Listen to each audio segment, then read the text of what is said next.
महकमा तालीम सिंध ने सूबे भर के तालीमी अदारों में तंबाकू नोशी पर पाबंदी आयद कर दी। निजी और सरकारी तमाम तालीमी अदारों में तंबाकू नोशी पर पाबंदी लगा दी गई है। नोटिफिकेशन के मुताबिक किसी भी किस्म की नशावर चीज़ों के इस्तेमाल पर सख्त कार्रवाई की जाएगी। सिगरेट, चाल या गुटखा के इस्तेमाल पर पाबंदी होगी।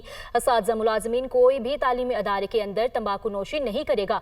सेक्रेटरी तालीम के मुताबिक खास तौर पर तलबा पर भी नजर रखी जाएगी। अहकामात की खिलाफ वर्जी करने वालों के खिलाफ कानूनी कार्रवाई की जाएगी। महकमा तालीम सिंध ने सूबे भर के तालीमी अदारों में तंबाकू नोशी पर पाबंदी आयद कर दी। निजी और सरकारी तमाम तालीमी अदारों में तंबाकू नोशी पर पाबंदी लगा दी गई है। नोटिफिकेशन के मुताबिक किसी भी किस्म की नशावर चीज़ों के इस्तेमाल पर सख्त कार्रवाई की जाएगी। सिगरेट, चाल या गुटखा के इस्तेमाल पर पाबंदी होगी। असातिज़ा मुलाजमीन कोई भी तालीमी अदारे के अंदर तंबाकू नोशी नहीं करेगा। सेक्रेटरी तालीम के मुताबिक खास तौर पर तलबा पर भी नजर रखी जाएगी। अहकामात की खिलाफ वर्जी करने वालों के खिलाफ कानूनी कार्रवाई की जाएगी।